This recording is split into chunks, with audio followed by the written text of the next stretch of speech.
Hello and welcome to the January 25th, 2023 meeting of the Regional Housing Council. Looks like we have a quorum so far, so that is good. Well, why don't we get started with check-ins and welcome. And I think today I will just start. I'm Carolyn Cox representing the City of Lacey, and we have here today our acting city manager, Rick Walk. We have our planning manager, Ryan Andrews, and I don't see our alternate, Andy Ryder. I believe he may still be in travels. So why don't we move on from, oh, wait a minute. Do we have Kelly on here too? If so, welcome, Kelly. Yeah, okay. And why don't we move on to the lovely city of Tumwater? Hi there, Michael Althauser, Tumwater City Council. It's good to see everyone again. Thanks to my alternate Joan, who attended on my behalf on the past couple meetings. I'm joined by Brad Medrud from our planning department. I'm scrolling to see if we have anyone else from the city. I think it's just Brad and I right now, but I know that Joan will be joining in a little bit. I did hear from her earlier today. Sounds good. Thanks, Michael, and welcome. I think Keely has a hand. Keely's got a hand up. Did John Doan get in here? Because I saw John on the other list. Oh, yes. Sorry, John. I didn't see it as I was trying to scroll through. It's okay. I wasn't really here, so. You are now. And it looks like Joan has joined us too. Maybe. Yeah, I see her name on there too. So welcome, Joan. Yes. Thank you. Thank you. Thanks. So why don't we move on to Olympia next? Hi, everybody. Danny Madron with the Olympia City Council, and with me is our alternate representative, Mayor Pro Tem Clark Gilman, and we also have Darian Lightfoot, our Director of Housing and Homeless Response, and Interim Assistant City Manager Rich Hoy. And Jacinda Stelgis. Oh, sorry, Jacinda. Yeah, and Jacinda Stelgis, who is new to the City of Olympia. But known to us all for her wonderful work she did with the county. And that brings us to Thurston County. Still a little salty about that, but I did not say the word steal. Carolina Mejia, Thurston County Commissioner, and joining me today is County Manager Ramiro Chavez. We have Tom Webster, Keely Marino, and that's it. Yeah. All right. I don't see Yelm representative on here. Has anybody heard from Yelm to see their status yet? Okay. I will say I did email Brian the other day asking if he was having troubles getting on the meeting, if he needed any support. I have not heard back from him. Okay. All right. Well, we'll just keep trying and see if he at least responds at some point. Has everybody had a chance to review the agenda, and are there any additions or deletions anybody would want to make changes? I just have something real quick, Carolyn, and it can just be moving forward, but I just noticed that I noticed that Rich Hoy's last name is spelled wrong. So moving forward, there's an E in there as well. So just noting that for the record and moving forward. And other than that, I move that we approve the minutes from the January 11th meeting. Well, good noticing. And I hate that when we spell names wrong. So thank you for pointing that out. Do I hear a second on the minutes? I'll second. Okay. It's been moved by Danny, seconded by Carolina to approve the minutes. Any comments? Okay, all in favor of approving the minutes, please say aye. Aye. Any opposed? We got it. All righty. I had a note from Kelly that nobody has signed up for public comment, but I do note that there are some participants there. So I want to give anybody who wants to make a quick comment a chance to do so. please raise your hand. Try to recognize you.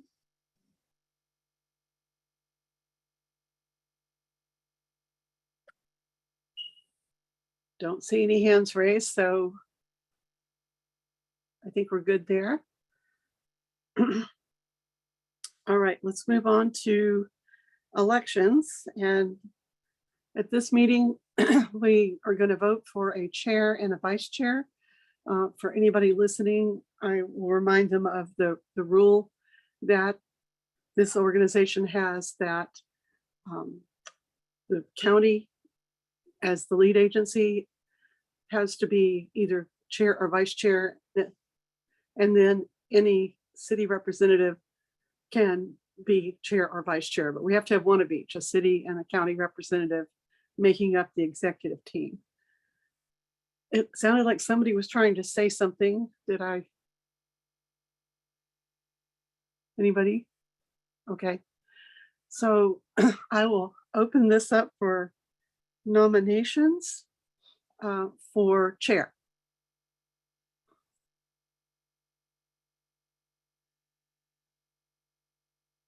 Carolina? I'll nominate Carolyn Cox for chair. Thank I'll you. second. Thank you. Do we have any other nominations for chair? We'll make sure I'm not missing any hands here. Do we have any other nominations for chair? One more time. Any other nominations for chair? All righty, I'll close nominations for chair. Can I have a motion to elect me as chair by acclaim?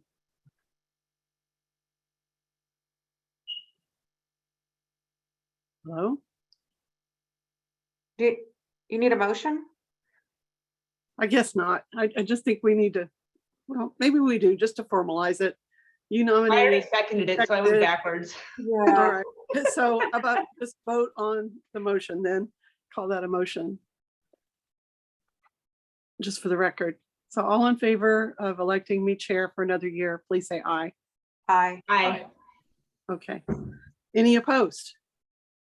All right, well, thank you for your confidence in me. And now by acclaim, we need to elect Carolina, our vice chair, for another year.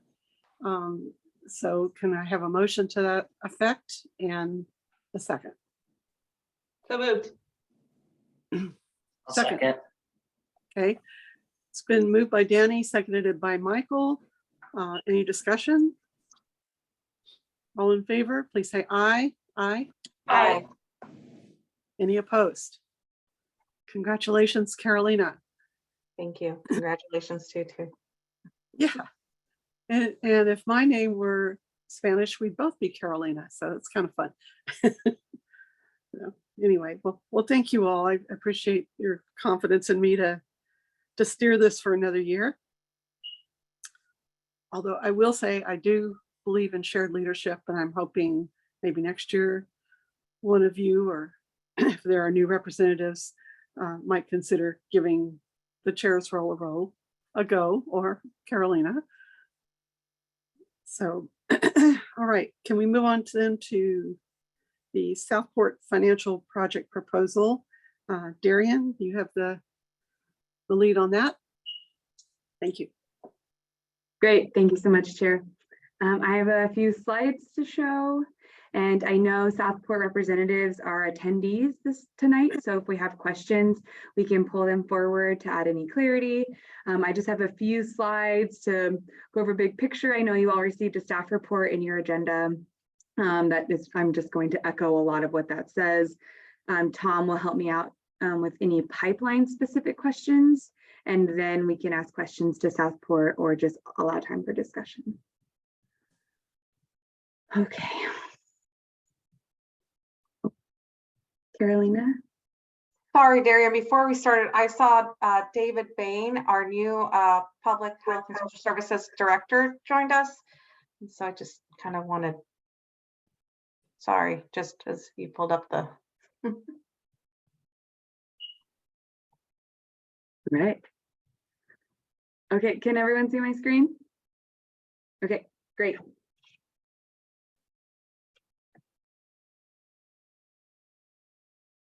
Oh. All right, here we go.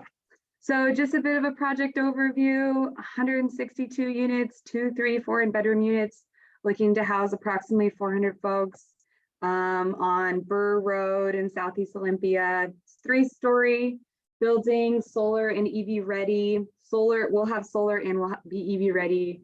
Wi-Fi, playground on site. All units will be rented to folks who are at 60% AMI. Project completion approximately summer 2025.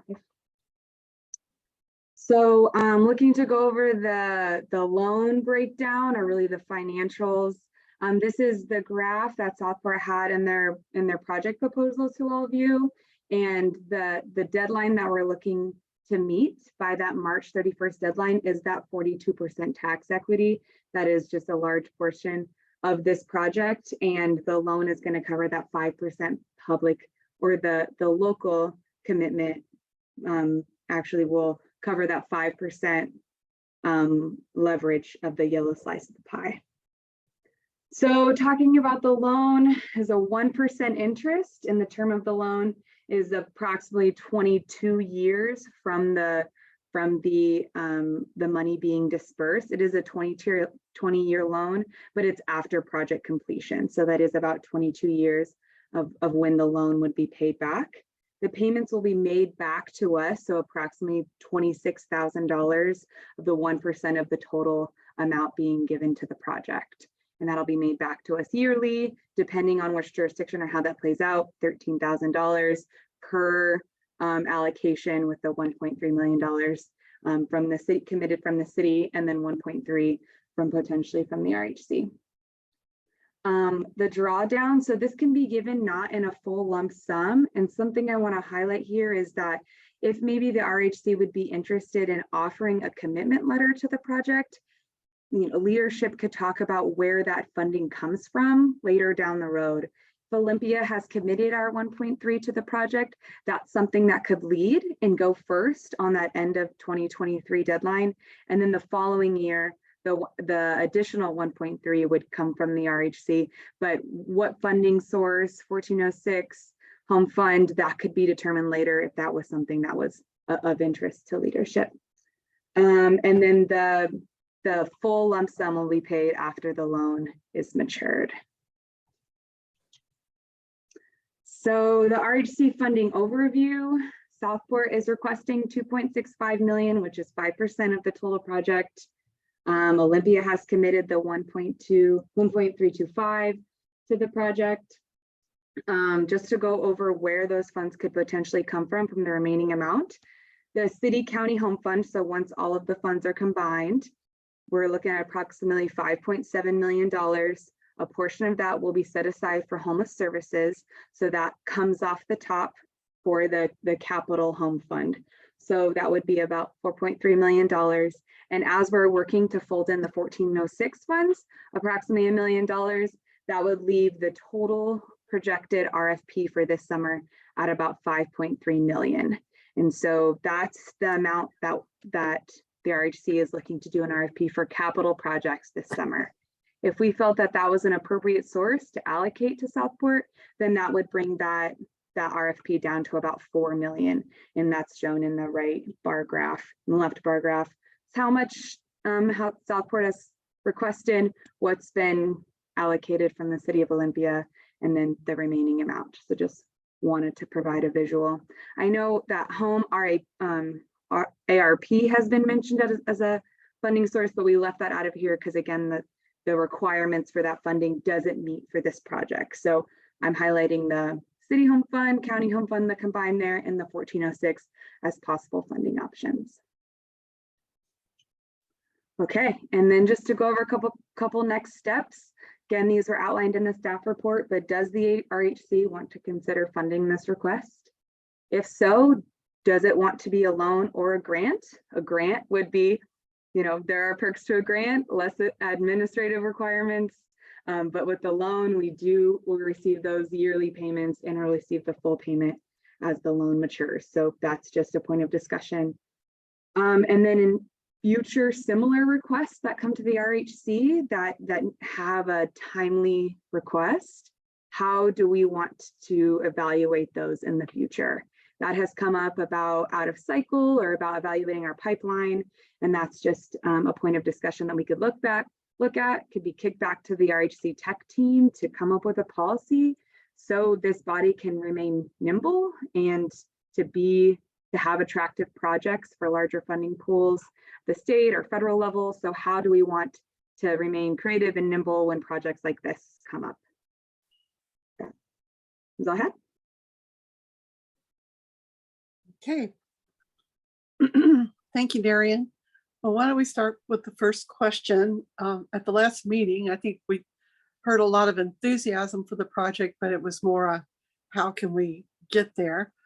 So can I have just kind of a general consensus, or do you want to discuss this further? Do you have an interest in pursuing this project?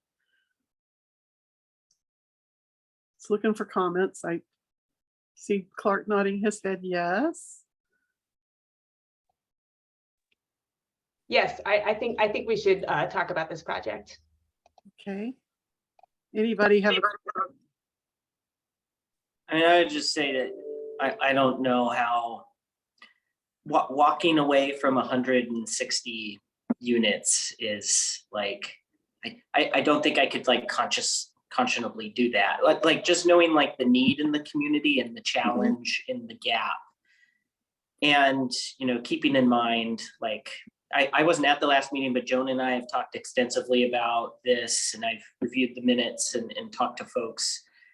So I think I have a decent understanding of the conversation from last time, and just the prospect of walking away from that when we know that the need is so great gives me sort of immense pause to where I think I'm in a place of where I want to continue the conversation. I don't want to skip ahead to question 3 yet, but I think we do need a policy for when we're out of cycle, but I'll save those comments for later. Okay, good. All right. Well, I definitely want to try to pursue this. Looking for a win here. So, how do you all feel about loan versus grant? Carolyn, I saw a couple of hands go up from both Andy and Carolina, so I just wanted to make sure you saw that. Thank you. I did not. So, and they're not registered on my screen here. But all right, Andy. Yeah, I lowered my hand, but I think everyone who's seen a little bit about this project is excited about the project and wants the project to go forward and be successful. I certainly know I do. I think what we really need to talk about is really the second part of this is, you know, this is a process question, not a desire. Do we want this project? And so the discussion between loan and grant, I mean, I think this should be a grant. I don't think we should just do a loan over 20 years to get $16,000 back a year. That doesn't make sense to me at all. And I want this project to go forward. It's just like we need to get through some basic understanding of this is an out of cycle request. This is our first out of cycle request. We have to be careful not to set a bad precedent, and I think we can do that. But the more I've looked into this project and I had some conversations, this is really a timing issue. They need a letter from, hopefully from us, saying we can make sure that at the time they need it, the dollars will be there. From everything I can tell, those dollars they need in hand isn't until 2024. And it could be the last dollars in as well as from what I can tell. And so I think we can, you know, as an RHC, we can put an IOU in there, and we can go this can go through its normal process. And I think this will score very high, and we can figure out, you know, where the funding's going to come from. I mean, there's a bunch of unknown issues. All they need from us right now is a guarantee from us that we will, when the time comes, we will put our the extra $1 million in, which is a very small amount when you think about it. in comparison to the return on this investment. So this is sort of a no-brainer for me. I think we do need to discuss about, process and making sure this is fair going forward. But I'm very comfortable with putting yes, let's submit the letter saying we can fund this. I'd rather it be a loan and a grant and not a loan. And then, we have a long time to figure out where the actual money comes from, whether it's home dollars, whether it's 14, there's a bunch of different money out there that I think we could use for this. And we can do it in, we don't even have to probably have it this cycle. We could even do it in 2024 cycle and have the money be there. And so we have a lot of time before they actually need to have the money in hand. All they need from us is a letter. And I think from what I can tell, everyone on our HC is very supportive of at least giving them a letter. We can figure out the dollars later. That's my 2 cents. Thank you, Andy. The executive team, to your point, will have something for us to talk about in process in a few minutes, but let's move on to other comments. I think Carolina had her hand up first and then Danny. Danny had her hand up first. Go ahead, Danny. Oh, okay. Yeah, thanks. Andy, I'm really glad to hear you say that, because I think that is all that's being asked of us right now is a commitment letter that we're going to prioritize this project, that it's important for our community, and they can take that and go apply for the tax incentive. But I was recalling, and maybe Tom or somebody could fill in on some of the details because I forget things over time, but wasn't there a time when one of Lehigh's project, the phase 2 on 2828 Martin Way, actually got into kind of a crisis situation because of how construction costs were escalating, and they were considered out of cycle and funded in that way? Yes, that is correct. Actually, with the 1406 funds, the Lehigh had a funding gap. And so that came to the RHC. At that time, the RHC identified the 2021 and 2022 1406 funds to help fill that gap. So that was an out-of-cycle request that did come into the RHC. It was in a project that had been previously approved by the RHC, had gone through an RFP process, but that additional funding, that request did come in out of cycle, and so the 1406 were identified. So you are correct that did happen. Thank you. So there is some precedent for us to where something like this has occurred before, and so I think that's important to note. I think it's also important as we move forward. I would like us to consider this project now, and if we have consensus among us, like I think we could even vote on it today. But I do think that looking forward, we'll want to develop a more established policy on how we do this, but it has come before us before, and we have recognized the urgency of a situation and the need for us to act. So I'll leave it at that. Thanks, Danny. Carolina? Thank you. Yeah, I agree with what Andy said, as well as what Danny said. I think we had a conversation with the Board of County Commissioners about this project, and they were all very supportive of moving forward in this path. So just with that, from our perspective, we're ready to move forward on it, especially since all they need right now is a letter. I think that, if it's a matter of funding for 2023 and 2024, maybe we can split it up, and that way there's not too much of a hit in 1 year. And so we can split that up, kind of put half of the funding now and then half of the funding later, and then kind of set it aside. That way, it doesn't impact other projects, this year that are trying to move forward, if that's a concern. So for us, we're a thumbs up. Thanks. Michael? I guess the only other thing I'd add is like the legislature is in session right now, and it's very possible that we have new resources that we currently don't have at the conclusion of the session once a new budget is passed, in which case it's possible that home fund dollars wouldn't even have to be utilized at the regional level to support this. So we'll potentially have new resources. I think that would be after when they need the letter by, but again, we don't have to Right. actually earmark things for quite some time, it seems. Right. I agree. There's some time to play there. Well, why don't we break this into pieces? I think there's consensus here to go ahead and move forward with a letter.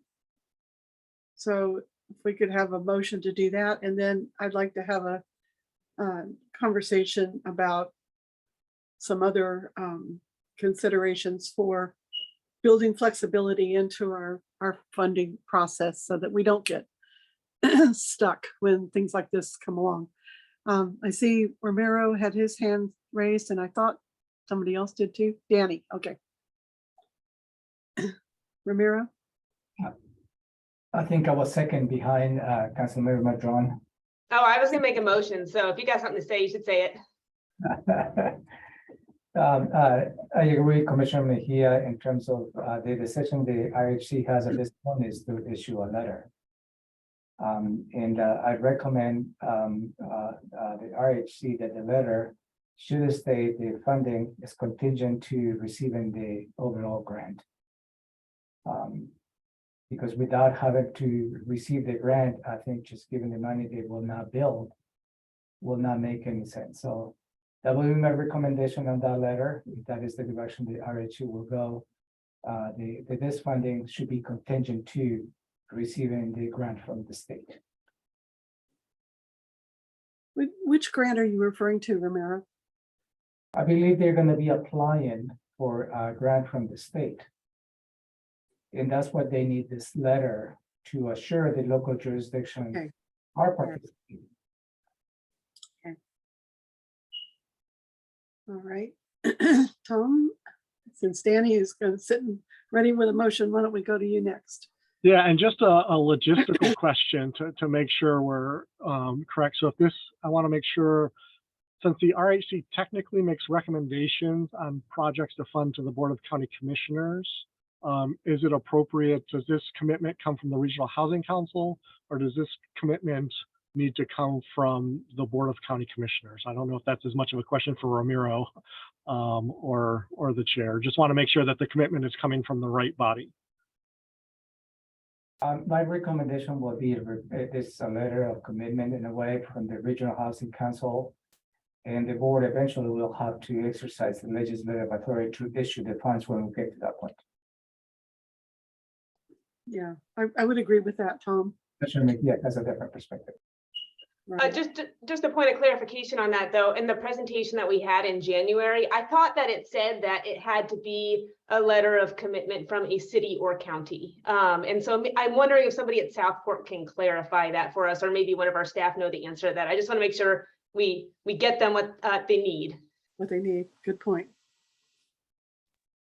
Maybe the letter from the RHC will include the chair, which is from the city, and the vice chair, which is the county. Both signatures. We have Bo Baker in the audience, I think from Southport, I believe, with hand up. If you would answer that question, would you like me to bring him in? Yes, please. And County Manager, I wasn't nodding no for you. I was in agreement with your statement.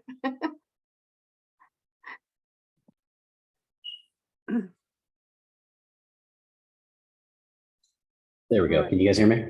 Yes, Bo. Did you hear the question? Yes, I did. Sorry, I'm at home sick today, so if I sound a little weird, that's why. But yeah, it can, as long as the letter says Thurston County Regional Housing Council or Thurston County Board of County Commissioners, just so that the state agency knows that it's that is the public entity that it's ultimately deriven from. That's totally fine. Okay. So since we ultimately make a recommendation on funding to the county commission, then should we be making a recommendation now to the county commission for this letter of support? That's my read on this. So I just want to make sure I make the right motion here.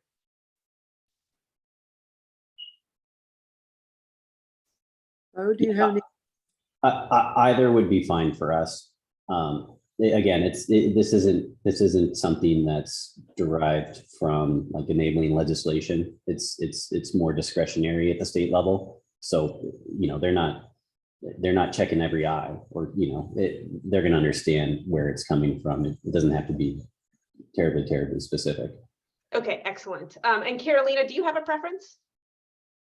No, okay, well, I'll just, I'll go ahead and make a motion that, that we, the RHC, issue a commitment of $1.325 million for the Lansdale Apartments project. Yeah, I think that's all I need to say. Do we also want to mention the City of Olympia's commitment, bringing it to the total of? Sure, alongside the City of Olympia's commitment to bring it to the total amount requested. Okay, Do we need to say that it's contingent, like Ramiro suggested earlier? Contingent on getting the funding from the state for the project. We have 5 more friendly amendments to suggest to your, no, I'm just kidding. Sorry. Somebody second that, geez. so moved. I'll second it. It's been moved by Danny that we move forward with the letter, and seconded by Carolyn. Is there any other discussion on the letter?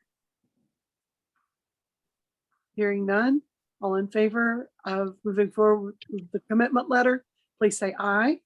Aye. Aye. Aye. Any opposed? Okay. So moving on to the third question up about, you know, where these funds come from. The executive committee had a discussion on Friday about the pipeline as it exists and how we can fund projects that may come outside that schedule. I mean, I think everybody would think it was criminal to turn this away, but we've got to find a way to build flexibility into this and build, for lack of a better term, you know, an emergency fund where there are dollars that we can commit to have set aside for projects outside the pipeline process. We also have our advisory groups that are being stood up who are going to probably want to weigh in a little bit on the pipeline process and how that looks. And so there may be, you know, potential change happening that way as well. So I just wanted to get the conversation ball rolling and hear everybody's thinking on the concept. And tech team, please feel free to weigh in on this. And if you like the concept, how we might go about making it happen.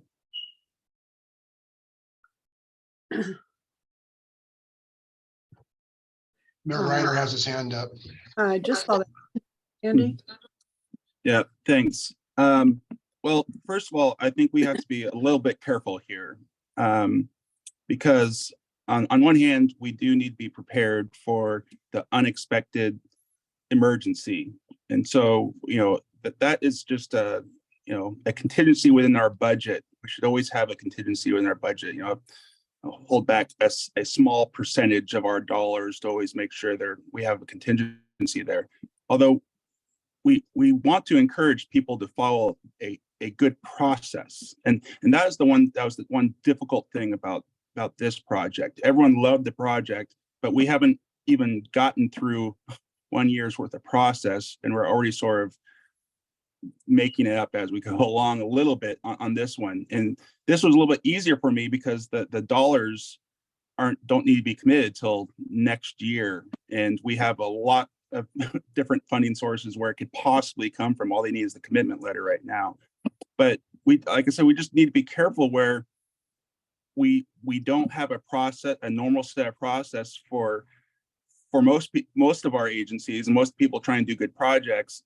And another process for a second process that's out there that can be utilized under what is an emergency. Like we're in a housing emergency. from here for probably for the next decade. I don't know how long it's going to take us to build the houses we need to get out of this emergency. So we're always going to be in an emergency. And so what we should be doing is encouraging everyone to follow the normal process that we are going to be establishing with our advisory boards and everything else, and not have an expectation that they can come to us anytime when a good project comes up and we're going to skip the process we have set for everyone else and go to this emergency process. So I just think we need to be, of course, have a small contingencies within our budget for when something does, especially a pipeline project that's already been funded or something else has already been done. But I don't think we should sway from the normal process, because then we're going to get into trouble. And that's the whole reason why we have process to begin with, is so everyone knows the rules, everyone's following the same sort of rules, and you don't get into these big controversies of one project over another for a whole number of reasons. Right. Well, I apologize if I didn't make myself clear. I don't think anybody is proposing changing the pipeline process. What I'm talking about is some set aside money that would be kept in an emergency fund. And I think we can police that well enough that we're not going to have people just trying to jump the line and get into that. But more discussion. Clark? Sure. Thanks, Carolyn. I just wonder about a small contingency fund would serve some purposes.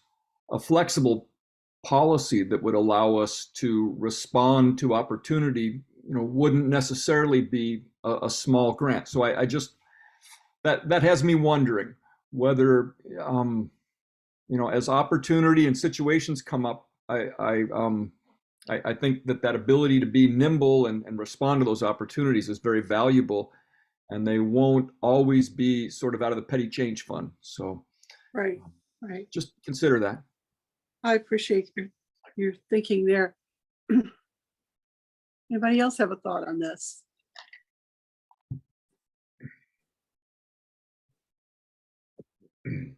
Okay. I do. Keely has her hand up. Just more on the like being nimble and having understanding that there's always going to be emergencies. There's always going to be something that comes up. In my time, there have been a number of them, not just the Unity or the second phase of Martin Way, but also the Sprung built structure that Interfaith Works is just about to open up. And several other projects where something occurs, there's a pandemic or there's something else that happens, and an agency comes forward with a solution. So it absolutely, the process needs to be consistent. Also, we have to acknowledge that there's always going to be a request for some emergency funds. So planning for that, I think is wise. Okay, Rick. Thank you. Yeah, just some thoughts too is I might be some work for the tech team to develop what that process looks like, along with policies around that process. So is it, because as we've all seen, there's either grant programs that need a local match, those dollars or whatever percentage those are, the gap funding, as we've talked about, like the Unity Commons, Interfaith, Family Support Services, those things do pop up. And just identifying, okay, how creating policy around that, how do we consider those requests that may be out of cycle? And it may be basic stuff like consistent with the regional housing efforts, housing action or plans, or that these only go for certain types of emergencies like grants, match, or gap funding. And then what funds should be utilized to pool for that resource, whether it be, should it be identify a percentage of the home fund that accrues every year up to a maximum balance, or is it the 1406 funds, which are those maybe a little bit more flexible? And then also differentiate between maybe the pipeline and what funds have to go through a normal RFP process. And that way also too, because a pipeline is a little bit different than like with the home funds, we're setting up for the June RFP process. The pipeline's going in an RFP this February.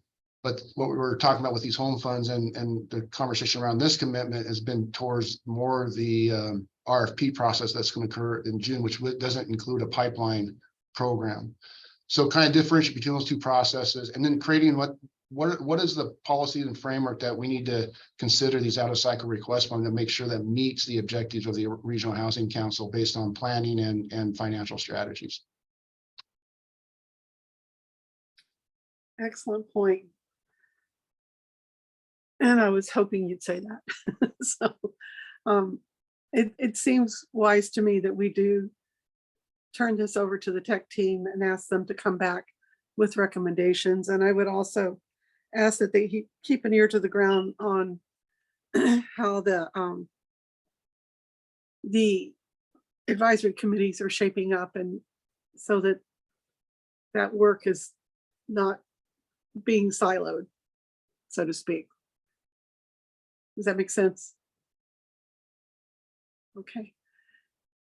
And one other just housekeeping item here. Who is going to send the letter?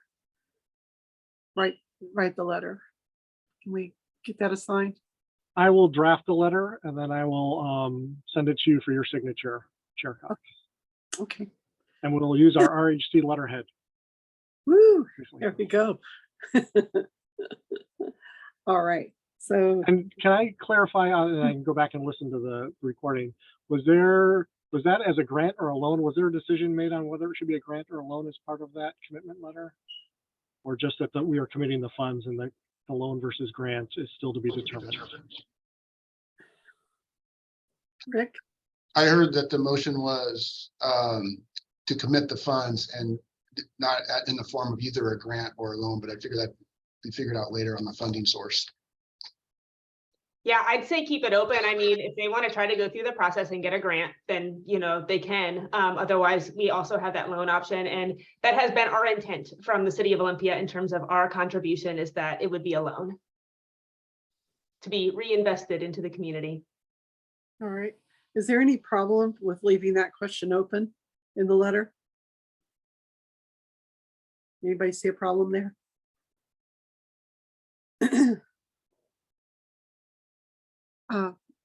I think, yeah, Bo is he still on the call? Do we want to ask him that question? Okay, Bo. I'm pretty sure we can leave it open. So you feel free to Okay. ask, but right. I'm comfortable that just that commitment of funds is all he needs. All right.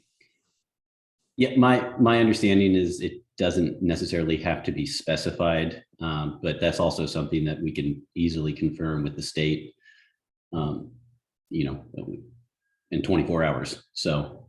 Okay. Well, Bo, if you would do that and just let Tom know for sure, that would be great. We just want to make sure we're getting what's needed here.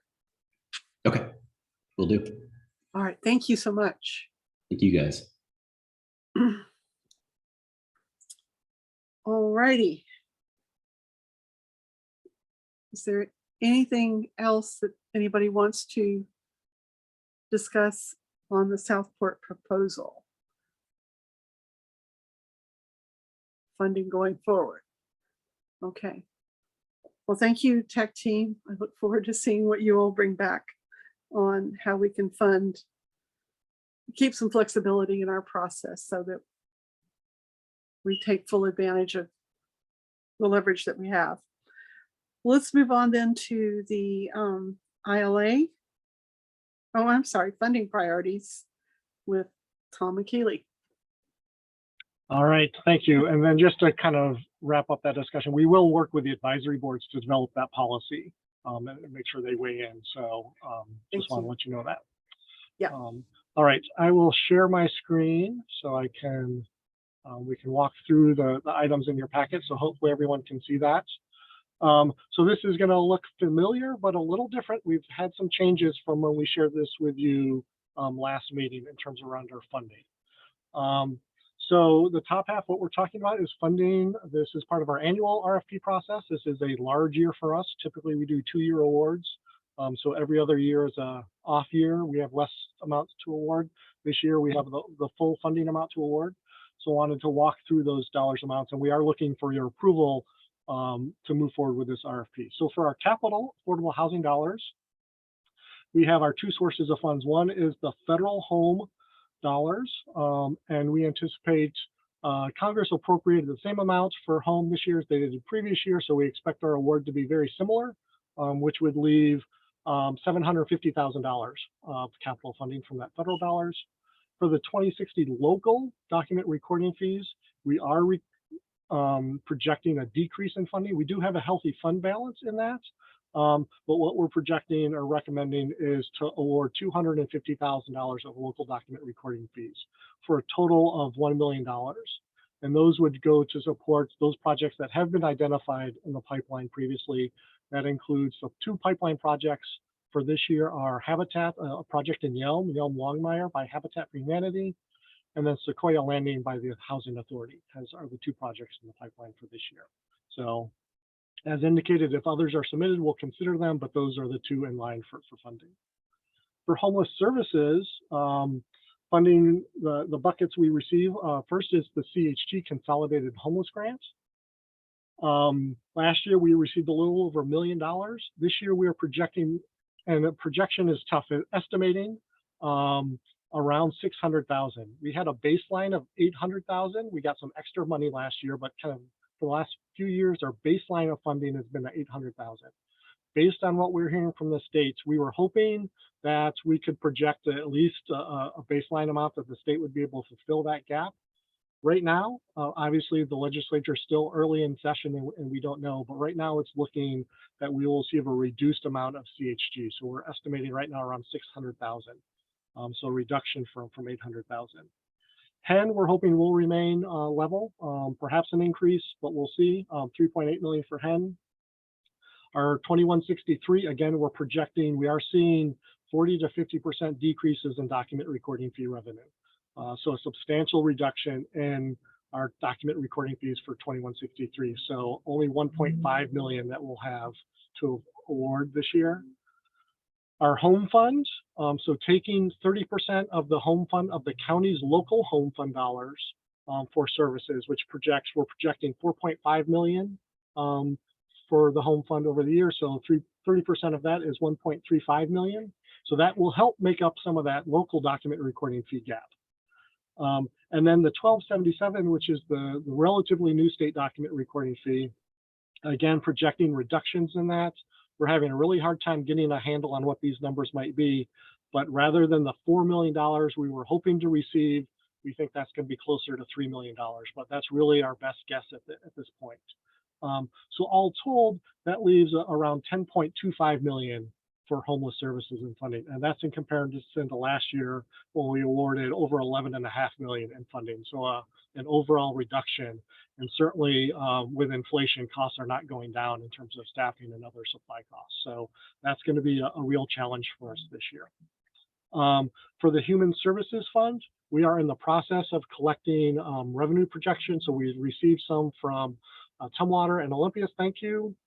So we don't have a final number on that quite yet. This is based on local tax collections from 2021. Those were pretty good. So we are projecting an increase in that. That will be probably around $320,000. So a slight increase from the $291,000 we had previously collected. So all told, that is, an RFP of 10.5 million, and those numbers are not going to add up because the 10 million plus.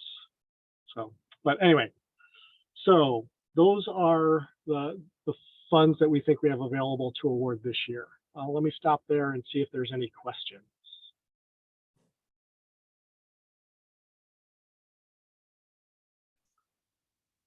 Anybody? I'm not seeing any raised hands. Okay. I will keep going. So what we're proposing so from the homeless services pot of money, usually from our 2163, we have some set aside, some things that we know we have to fund or want to fund.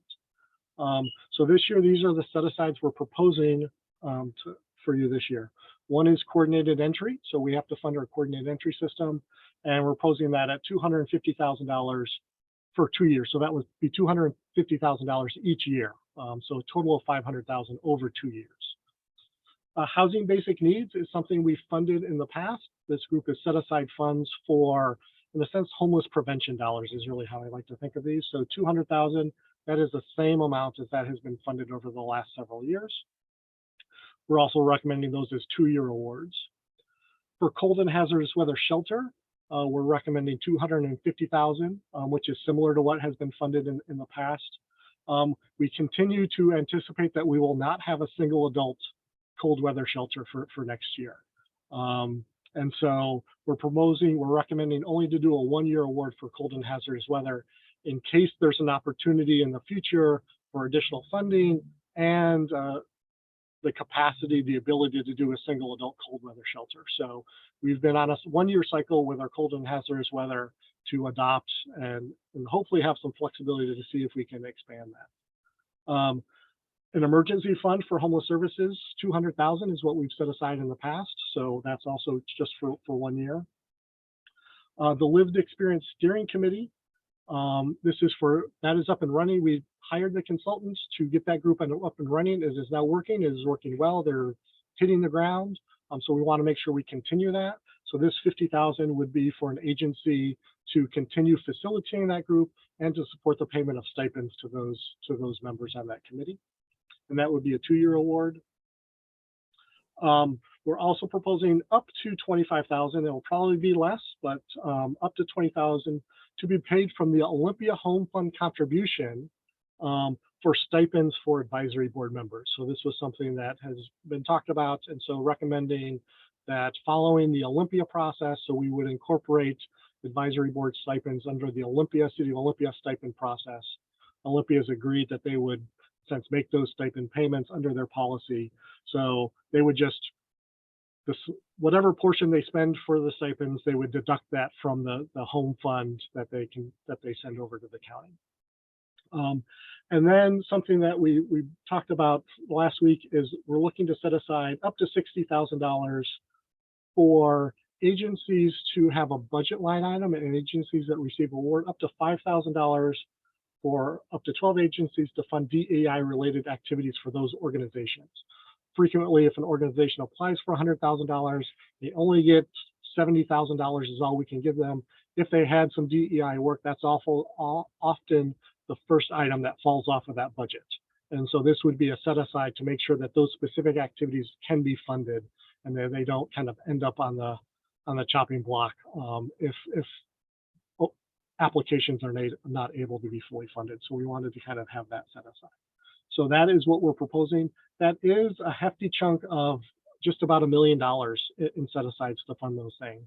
So one of the things I did want to raise with this group and for discussion is, given the reductions in funding that we are seeing, whether you want to consider reducing any of these set asides, specifically if you want to look at having a smaller emergency fund, if we want to look at the housing basic needs. I will say with the housing basic needs, that's been previously, that was the only funds that we had that were really homeless prevention.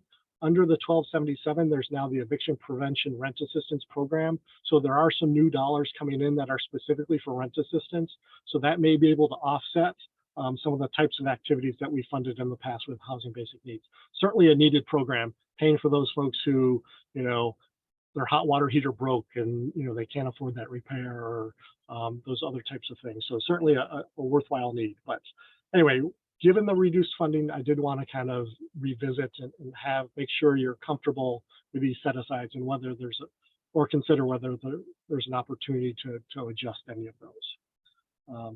So let me pause there again and see if there's questions. That's really what we have on the funding piece. So what we're looking for is your approval to go ahead with the RFP and to set those set aside amounts.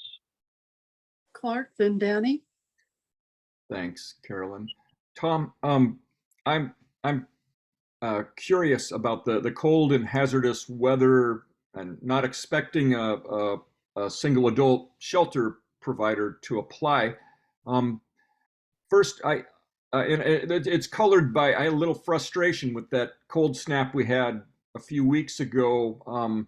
That I think it's an important responsibility to both coordinate and promote where there's warming centers during the day, as well as, you know, providing shelter for folks who are not in a warm place to sleep. But there was the first document that I saw had 400,000, and I didn't know whether that it was going to be a larger amount for 1 year or whether that was a 2-year $400,000 budget.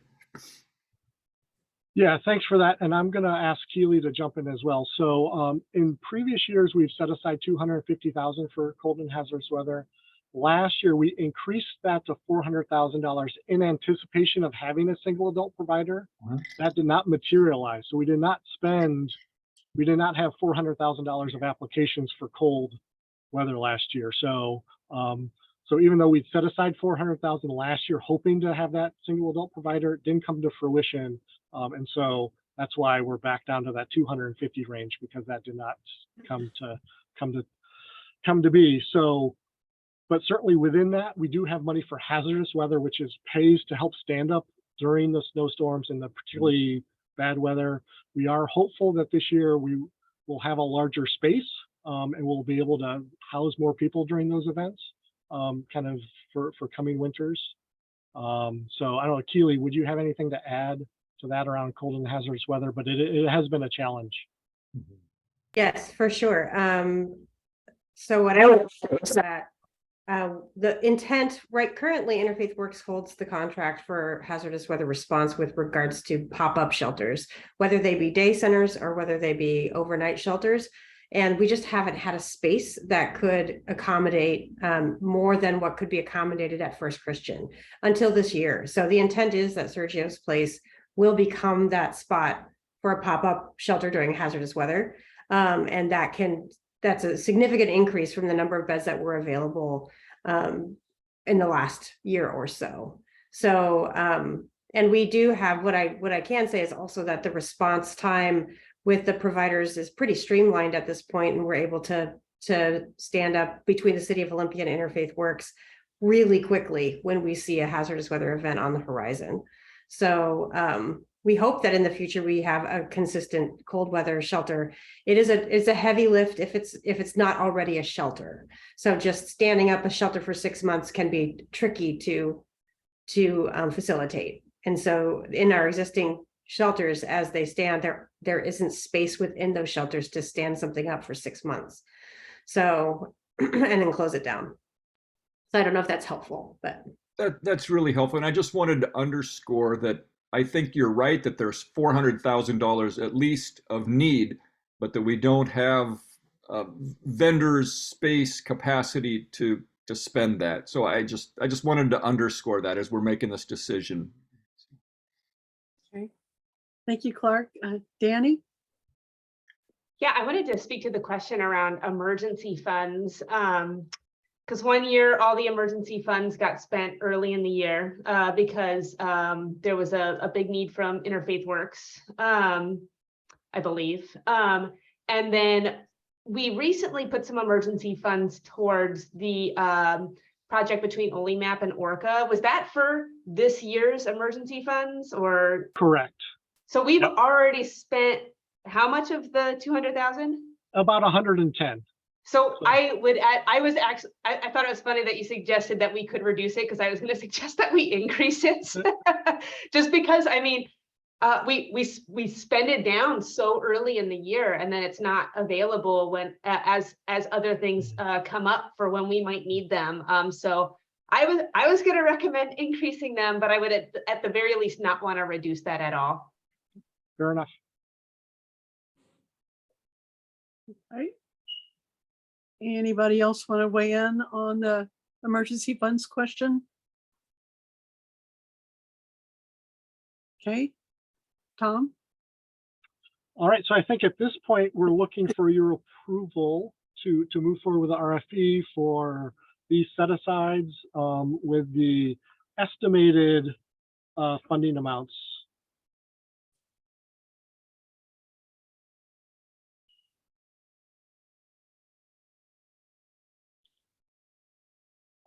So moved. Okay. Thank you, Danny. Do I hear a second? Second. Okay, it's been moved by Danny, seconded by Carolina. Any discussion? Okay, all in favor, please say aye. Aye. Aye. Any opposed? Hearing none, the motion unanimously carries. Thank you. Great. Tom? Thank you. All right, so I'm going to move on to the scoring criteria for how we judge applications that we receive. And so for the most part, we have kept this the same as we've used the last several years.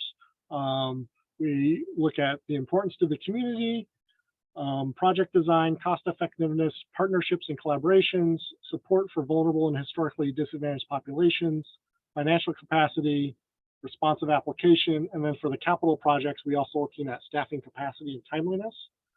And then we also have an administrative score for around whether the project is low barrier housing first, whether it's an existing service, that's a priority for our community to make sure we're funding existing services, and that's past compliance. We have added one specifically for the support to the Lived Experience Steering Committee under the importance to the community. So I want, Keely worked on this, so I want her to talk about this additional sub-criteria that we're adding this year. Absolutely. So I work really closely with the consultants as well as the Lived Experience Steering Committee. And in the conversations that we've been having about how we move forward and ensure that this committee stays alive and grows and its influence continues to be centered in our conversations around recommendations of policy and funding, that we wanted to have a very clear explanation of what is expected of agencies who would like to apply for this specific, to facilitate this specific program. We've added a question within the RFP for agencies that are interested in applying for these funds to address both the administrative side as well as their experience in centering voices of those with lived expertise, whether they have them, have employed peers in the past, or if they have facilitated steering committees, if they've implemented the recommendations made from those committees, what work have you done? And so this will be in exception to the first criteria if whatever applications are coming in for the facilitation of that specific committee.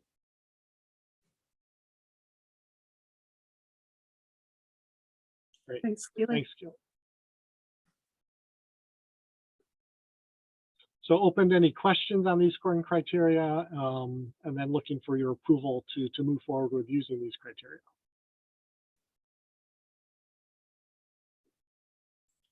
Anyone?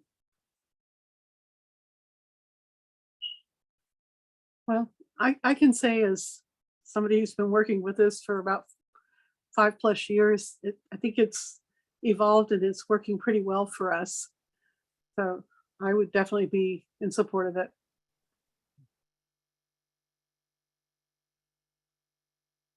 Anybody else? Tom, do you need a motion on this? I think as long as we can get a thumbs up, I don't know if we need a formal motion, but if there's any objections, please let us know. So No, I don't think I have anything to add. I think it looks great. This makes sense to me. So my thumb is up. Okay. So Lacey and Tumwater, Olympia County. Is that a thumbs up? Carolina? Yep. All right. I think you're good to go, Tom. Wonderful. And then the last item is just going through the funding priorities. And this is based on feedback we received from the Housing Action Team, really through the Homeless Housing Hub. Keely reviewed these at the last meeting. So really with the priority being supporting programs already in operation is a top priority. And I think what we're going to see, and I think the messaging is going to be important, is that we're not going to be able to fund everyone at the same level that they received the last time. There are going to be some really hard decisions this year in terms of who's going to take cuts in funding. Just unless we receive some additional funding from the state under the legislative budget, there's going to be some reduced funding this year, which is going to create some real hardship for some of our service providers. as well as supporting the diversity, equity, inclusion kind of emphasis in their applications. And then the other kind of system-wide priority is looking at activities that really build on the anchor communities and built for zero initiatives and solidifying those practices across that are kind of create collaboration and care coordination across the system. So really kind of cross-system kind of efforts. Anything you would add to that, Keely? Those help. So those are the priorities we'd be looking to fund. But I think this year we're really hoping to, I don't want to be kind of doomsday about it, but I think funding is going to be tough this year. And so I think it's going to be trying to keep agencies at as much as we can fund kind of existing projects. So, any questions about that? Any concerns with those priorities? Again, I think we're just looking for a thumbs up. These will be included in the RFP. Okay. Thumbs up from Lacey.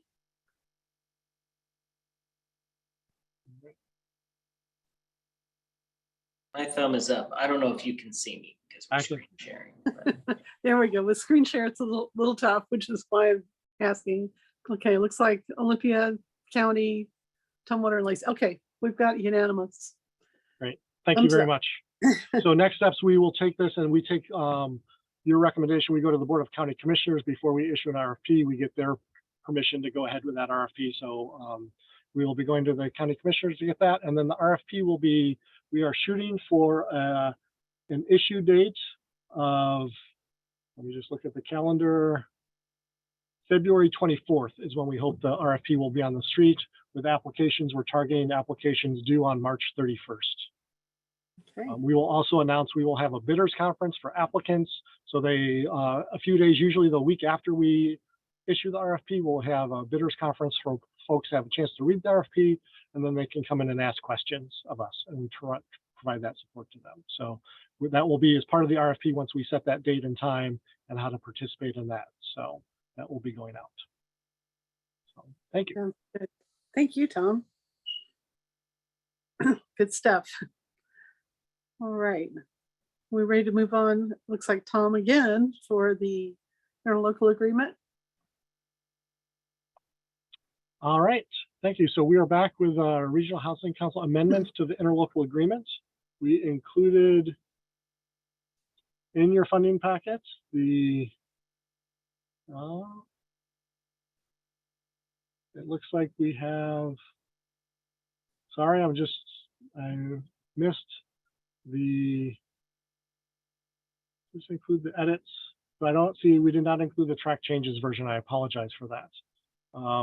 But the amendments to the ILA have gone out. We included amendments to language around removing the requirement for 1406 funds to require them to go back to each city council for approval.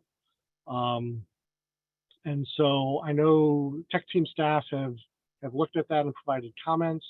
So looking for your guidance, I don't know if I can pull that up, the track changes version. I apologize, it was not in your packet. If there's questions about those edits, what was the actual changes to the ILA around 1406? What we did include, based on some recommendations from Lacey, is really treating the 1406 funds the same as we treat the HSF funds. So it doesn't require going back to council approval, but language that says the Board of County Commissioners would in a sense take a recommendation from the RHC as would approve the recommendation from the RHC for the 1406 funds, similar as the language for the Human Services Fund. Since those are both funds that were approved by local legislation.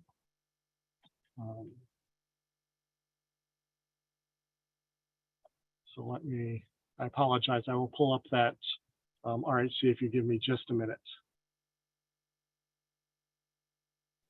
You mean the ILA? The ILA. Too many acronyms. Too many acronyms, exactly.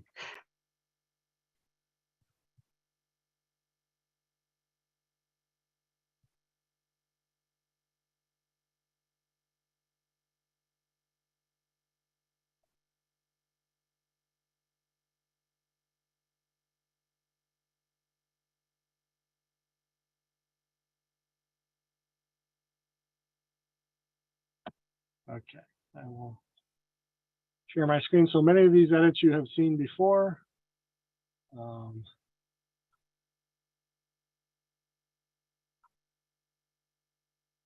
So the relevant changes is we've removed kind of paragraph H, but we've added under paragraph F, the RHC will make funding recommendations and will serve an advisory capacity to the BOCC, which will have the final approval of awards and distribution of grant funding.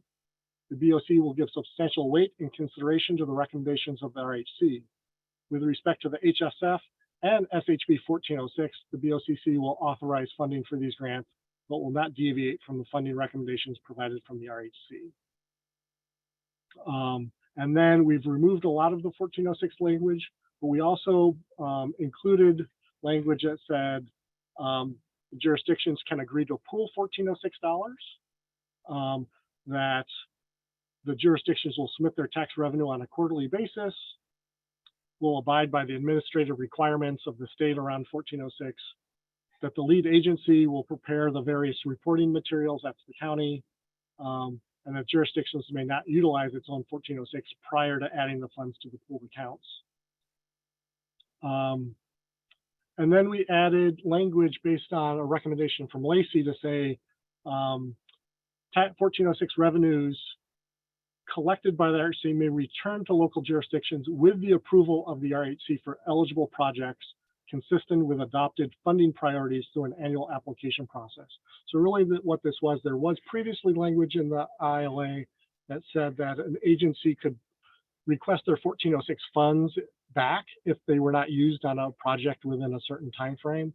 So rather than, we took that language out, but wanted to kind of highlight that jurisdictions can apply for 1406 funds. So if there's a project in your community that you want to use 1406 funds, you can apply and make a request for those 1406 funds.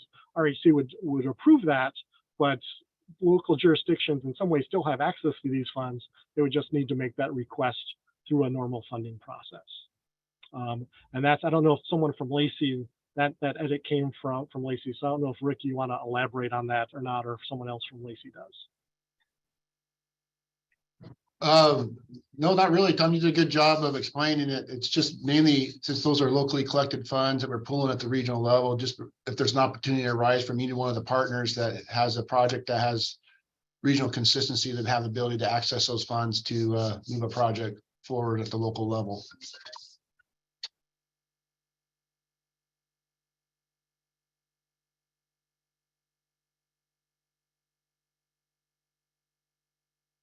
So I'll stop sharing. Happy to try to answer questions, but that was the direction we heard from the RHC last time, that they wanted to remove the 1406, incorporate it under the RHC recommendation. So that's what we've come up with. So we're looking for your guidance if this is ready, if everyone's in agreement, if this is ready to take to councils for legislative action to approve the amendments.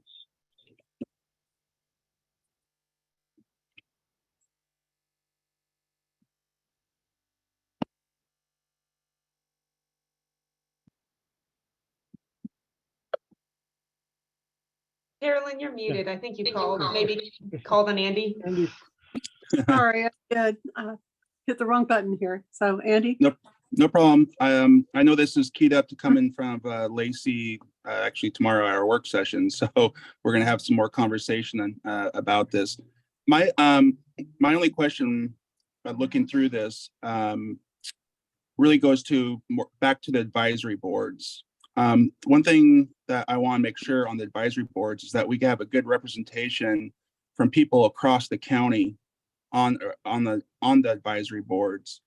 And so there really isn't a lot of specific language about that where it comes to like the region, where people are coming from.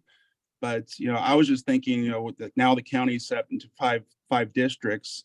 It'd be nice that we had a representative from each of the 5 districts, in some capacity on an advisory board. And of course, I know Olympia has a process that will actually, have some dedicated people from their advisory board as well. I think it's important that the advisory board, represents all of Thurston County, and it doesn't become too Lacey centric to Olympia centric to whatever centric, that it's as a broad swath of people are on, on the representation. So I'm not sure if we need some specific language about that. I would appreciate some language regarding the makeup of that. And that's my only thing that stood out to me. So yeah, thanks for that. I guess I'll say one thing and then Keely can weigh in. I know she's been working on the advisory boards. So in the charter, we've developed a charter for the advisory boards, and that does call out representation from all jurisdictions throughout the county. So within the charter, we didn't incorporate it into the ILA to give us that flexibility. Some of it depends on who's been applying for the membership in the advisory board, but the charter that the ILA specifically calls out the charter that will oversee the advisory boards, that requires a lot of or lays out a lot of those details, does call for representation from Lacey, Tumwater, South County, so and unincorporated counties. So the charter does lay out some of those concerns, but happy to revisit that if something stronger is needed.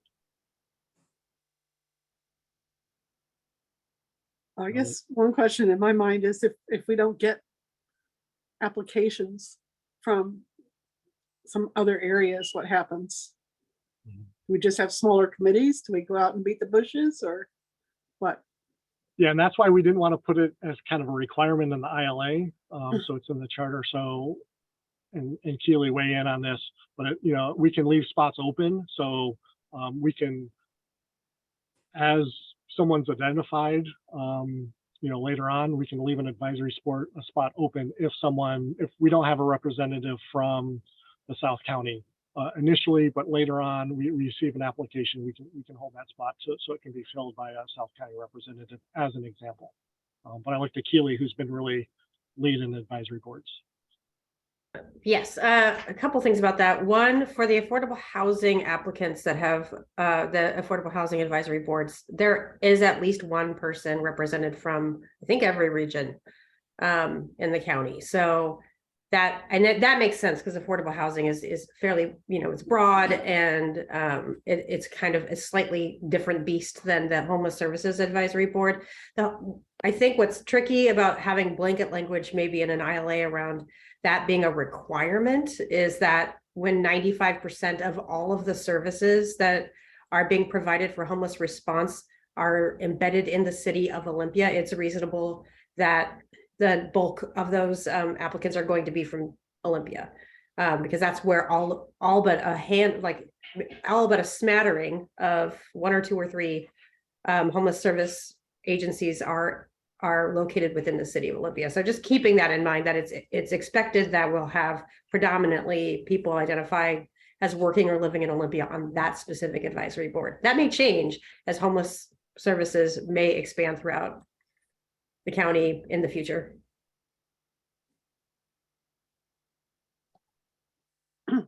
Okay. Let's see, let's hear from Danny, then Darian, and then Andy. I don't know if this is a new hand raise or not. Even though like most of these organizations are located in Olympia, they do serve the entire region. So I just wanted to identify that where the work is happening across the region. So even if Olympia is the hub, there is a connection going on to all over Thurston County. Thanks, Danny. And I just want to highlight a bit of the outreach and recruitment that Keely and Jacinda and I did. I presented at the Chamber of Commerce at their board meeting to really talk to developers and bankers and folks in finance to be interested in the Affordable Housing Board. We saw like 6 more applications come in after that presentation, so I feel hopeful about diversifying our subject matter experts on the board. And Olympia did a press release and put stuff on social media and tagged the local jurisdictions to share on their social media too. So we really tried to cast a wide net using those platforms and having consistent messaging too. So we tried to do some good outreach and connect with South County. We're in our consolidated planning process right now that requires us to really engage with South County. So we have some lists from leadership in South County that we sent the application to as well. So we really tried to do some outreach and expand into throughout the county, and I hope that we see a good representation from folks. Thanks. Darian, and then Danny, did you have your hand? Somebody had their hand up and I don't see it now. Yeah, I lowered my hand. Oh, Romero, that was you. Okay. It was just to make a comment and Darian sort of answered the question that I had. I believe the conversation is, I understand and maybe some of the applications may be coming maybe from Olympia, but I think the RHC Council is striving to have a wider representation. And I think that's the goal that we should have. At some point, we need to have that goal. They would have, we need to have representatives from across the county. And that should be our goal they should continue to try to achieve down the road. Understanding that perhaps the applications may be limited, yeah, that's okay. But we should continue to reach that goal to have wider representation across the county. Alrighty. Any other comments or concerns about the ILA?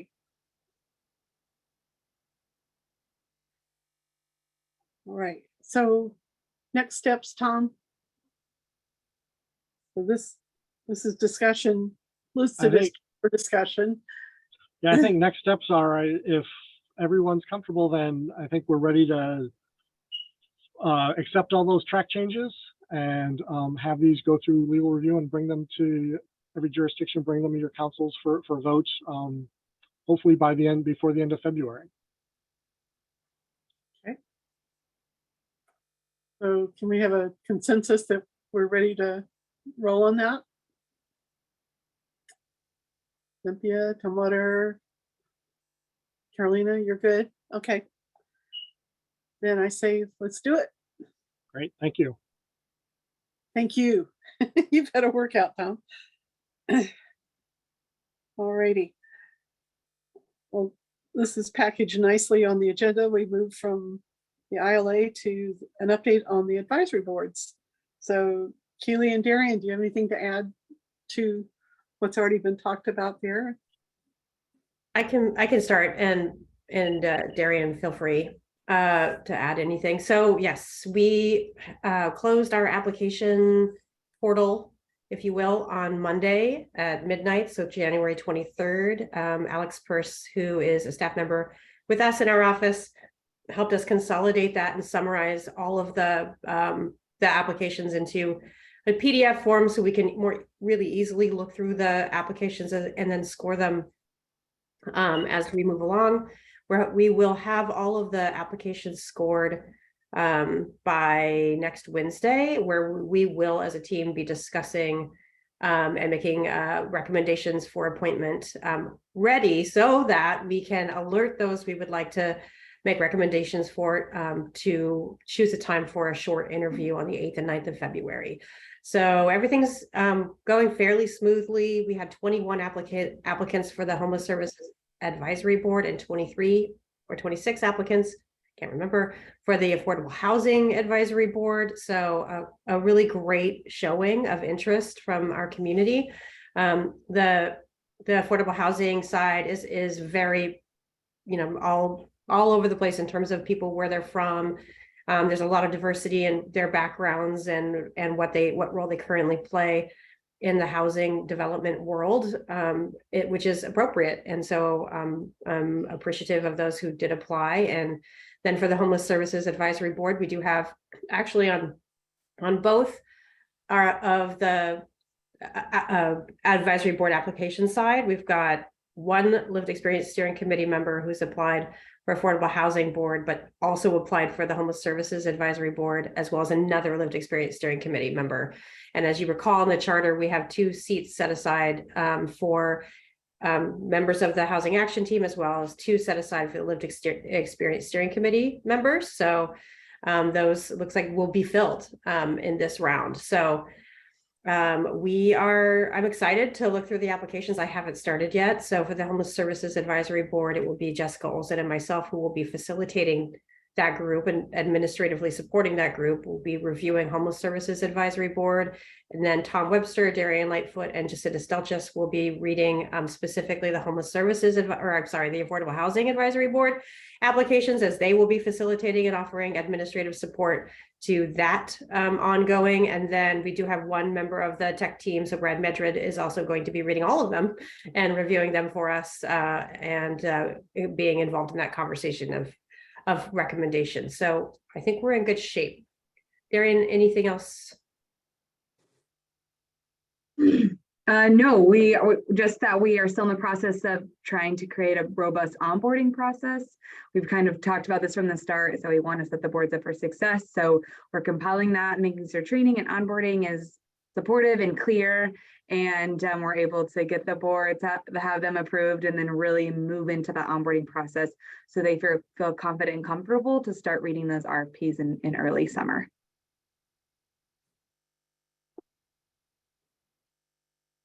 Okay. Thanks, you two. Any questions?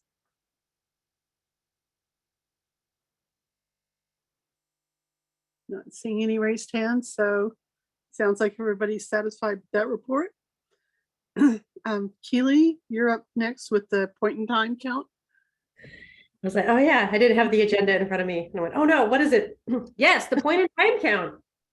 What is the point in time count? So this is point in time count kickoff week. And Ariel Benson from our office has been working nose to the grindstone for some time, but really we've all had to kick it into high gear this week to prepare for the point in time count. So the annual point in time census, of course, is required of our county to engage in every year. It's one night in January, the third Thursday, where we try our best to make an accounting of how many individuals in our community are experiencing unsheltered homelessness, sheltered homelessness, and how many are living in transitional housing. So originally we were hoping to do a survey sample. It's a HUD approved methodology where we could do a night count between the hours of 10 p.m. and 6 a.m. in order to literally do head counts in encampments as well as along any alcoves in streets or vehicles in our county. And we had planned to move forward with that. And but at the last minute, we were told that in order to do that, we would have to literally make guesses about people's racial identities, gender identities, and homo status, and document that per person that we counted. And that just didn't seem, anything we wanted to philosophically or values-wise engage in, but also fairly impossible. So we are moving to a full survey count. We are no longer doing a night count. So we've had to get ready to attempt to engage everyone and encourage them to fill out a survey, because if they do not fill out that survey without their express consent to be included in the count and without enough identifying information, they cannot be deduplicated and they cannot be counted. So we're going to do our absolute best to get the best snapshot as we can on the point in time count this year, and we're going to do so in a number of ways. I know the City of Olympia is still going to do a street count early in the morning on Friday, is when most of the activities kick off. So we're starting the PIT with the City of Olympia staff doing a vehicle and doorway count in downtown and outside of downtown, I'm assuming. And then the next event will be at Union Gospel Mission, where we'll have a pop-up tent with survival goods and coffee and surveys and survey takers on site during the breakfast hours at Union Gospel Mission. Following that, there will be 2 events at the Senior Center. So one at Lacey Senior Center, one at Olympia Senior Center from 10 a.m. to about 2 p.m. There will be haircuts and clothing and pet food and all sorts of things for those folks that are going to be accessing the Senior Service Center those days. We also have a supplemental survey. We're hoping to capture information on those seniors who are housing insecure, who wouldn't be accounted for in the PIT, but just to get a good sense of where that population is. And then we will have another event at Salvation Army outside during a mealtime, also to capture some folks to get surveys filled out. Following that, our largest event is a Homeless Connect event at Sergio. So this is the kind of a grand opening kickoff for Interfaith Works project at Sergio's place, which was mentioned earlier today. That will be from 2 to 5 p.m. There's I don't know, 15 to 20 agencies will be on site to have connection to services, big pizza feed, haircuts, all sorts of stuff happening then. And then finally, topping off that day, I have been organizing the Youth and Young Adult PIT event. So that will be held at First Christian Church. And we have a bunch of amazing activities planned for our youth and young adults who are experiencing homelessness and housing insecurity. So we've got tons of activities. In the week following, we will be having 2 events at laundromats. So Olympia Mutual Aid Partners are hosting 2 days of laundromats events where we'll be collecting surveys, paying for people to do their laundry, providing meals and survival goods, etc. That's the first time we've ever done that, and I'm really excited to see if that generates a lot more participation in the PIT. So following that, we'll wrap everything up. We also have Olympia Mutual Aid Partners and Family Support Center will be calling individuals on through the coordinated entry list or the master list to do over the phone surveys, which we hope will also generate a higher number of PIT surveys completed, as well as camp survey events happening through Olympia Mutual Aid Partners and others. So on the Wednesday, the 1st will be the final day of the accounting, and then we'll start entering data. So that, I think, is it, unless I missed something, and I see you have a question, Michael.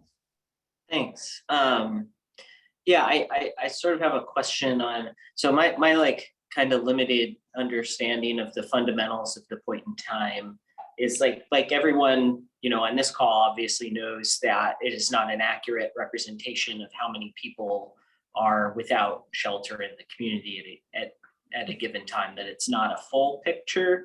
So the value in it is measuring changes year over year when you conduct the same methodology to determine trends.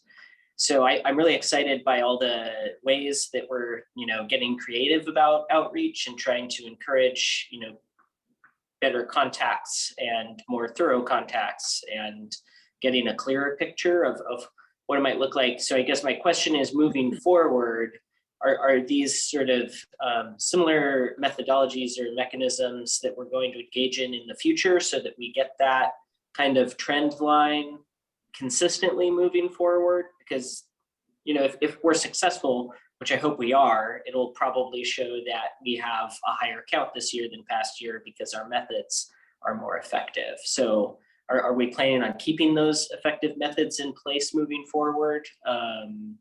How do you think that sort of impacts the trend line? Absolutely. The intent is to move forward with the methodology that we're employing this year. Unless something more wonderful comes along that makes it easier to kill people that the federal government will approve. The only anomalies, I think, were 2021 and 2022. I can account myself personally back to 2014 and having a Homeless Connect event and having full survey counts going to various meals has been the methodology in the past, with some tweaks as we move along. Depending on capacity or desire of the coordinators. But I think with the coordination remaining within the county for the time being, that also ensures some continuity and consistency with methodology. But for the most part, the PIT's it's been within a parameter of consistency outside of the last 2 years. Okay, that makes sense. Thank you. Any other questions of Keely? I just have one practical one, Keely. I know Lacey has started collecting blankets and warm clothing for the point in time count. And I put out at our last city council meeting that we were doing this in hopes we could get the community more active. Our police department is collecting these in the lobby. So is there a central collection point that you want people to drop off things for, and when? Can you share a little bit of that for everybody who's listening out there. Absolutely. So we have been over the end of November, over the month of December and January, we've had open hours for drop off down at the old fire hall in City of Olympia. So between City of Olympia staff and Ariel, we've been able to collect some items that way. And we also had a clothing drive at the county, and we would zoom around and pick them up as they became full. So with the count happening on starting on Friday, we should figure out a way to get your items ASAP. So I will work with Ariel and determine how we can get out there and round up those things so we can make sure that they get out to the events. Okay. Thank you. All righty. Can't believe it's already point in count time again. Crazy. All righty. Well, let's move on to the right-of-way update. Keely, you're up again. I'm going to look at my colleagues that also attend the right-of-way meetings. There isn't much to report is kind of the bottom line. And we are awaiting the closing of the sale of the 8200 Quinault Hotel that is set to close this Friday. So hopefully all goes well and that moves along. And from there, we have to, figure in the timing for meth remediation and relocation of folks that would like to be relocated, et cetera. As the hotel gets turned over. So that will take a number of months, as well as Friends Anderson, which I'll let Darian report on. And outreach is continuing, and they're building a by name list in all of the right-of-way encampments. But they're not, the movement off the encampments is very slow. They're as Unity Commons beds become available, and with the matching demographic per bed. So there's female beds, all gender beds, male beds, and couple beds. So depending on the individuals that are being engaged with and the type of bed that opens is kind of a magic wand of getting people in. But Olympia Mutual Aid partners and City of Olympia staff are working really closely together to help, and Interfaith to coordinate that. Nothing much more to add on Franz Anderson. We're still doing the right-of-way improvements to the street and all the utility extensions that are needed there to set up the tiny home village. So those are still in the works, working through our internal departments. And then once that gets some momentum and we're seeing some end in sight, we'll release an RFP for an operator. No other larger updates. All righty. Great. Well, thank you both for that. Any questions on right away? Hearing none. Oh, sorry, Rick. I was just going to add on to, with the hotel acquisition, I believe the MOU between Commerce, Thurston County and the city of Lacey to move forward with the acquisition dollars has been executed this afternoon. So that process is done, and now it's a matter of Lehigh closing on the hotel and moving forward with the next steps of the process. Awesome. Thank you. All right. Well, we have time this meeting for good of the order, so I'd like to open that up. Anybody have anything they want to share or raise?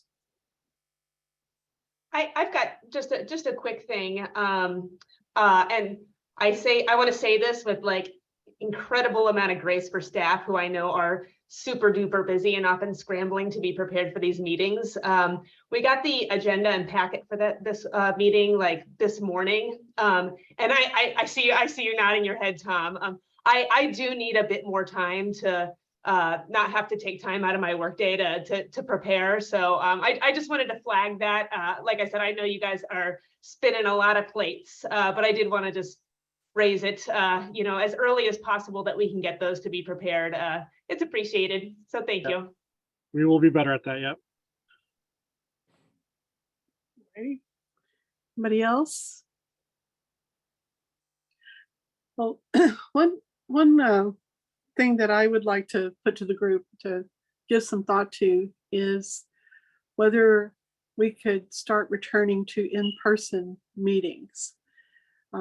I think we get more accomplished that way. It's easier to build stronger relationships that way. And so I wanted to hear from everybody about how that might work and what our options might be. So I thoughts would love to do this in April.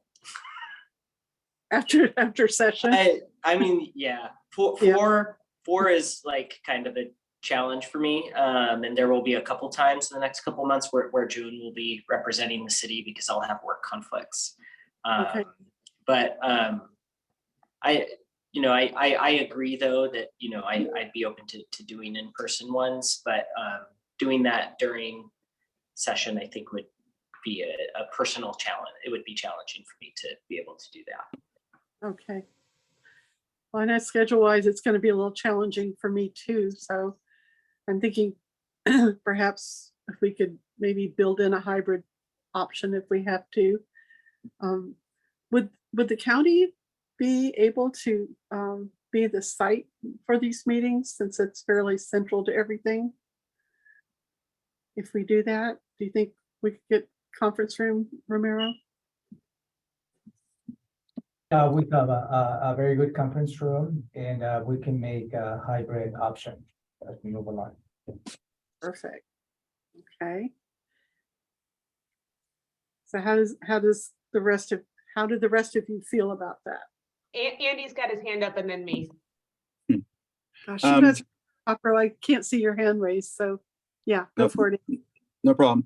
I've been realizing 4 o'clock on Wednesdays have been really difficult for me as well. And so if you throw in, I need to be there in person, that would be really hard.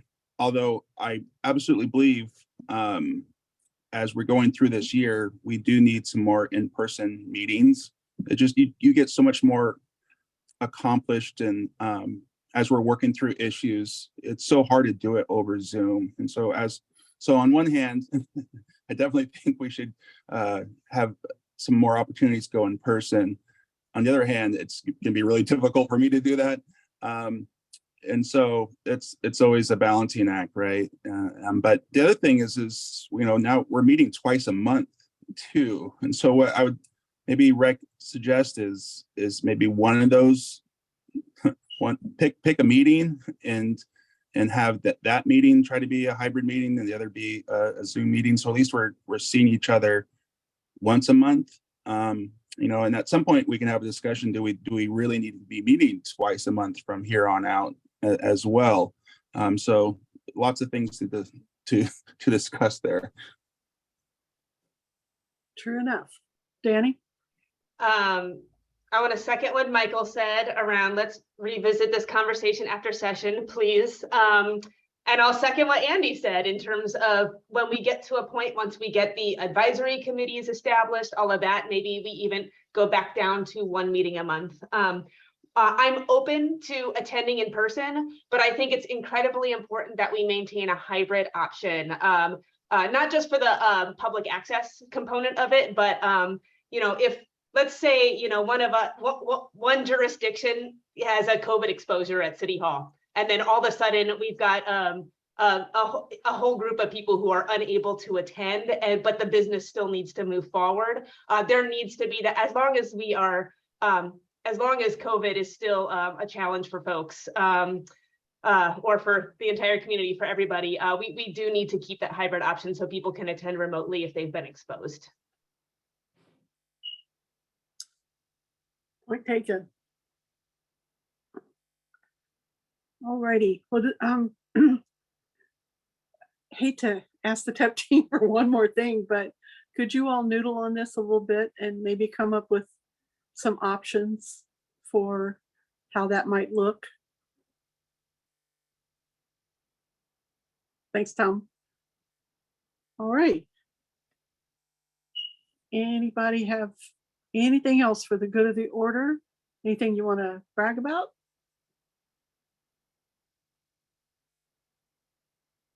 No? Okay. Well, how about we just give everybody a 15-minute gift of time? I know I could use it to transition to my 6 o'clock meeting. So thank you, everybody. It was a great productive meeting, and A reminder that our next meeting is February 15th. It'll be delayed 1 week in order to accommodate interviews for the advisory committees. So make sure you all have that on your calendar. All right. Thanks, everybody. We'll call it adjourned. Bye.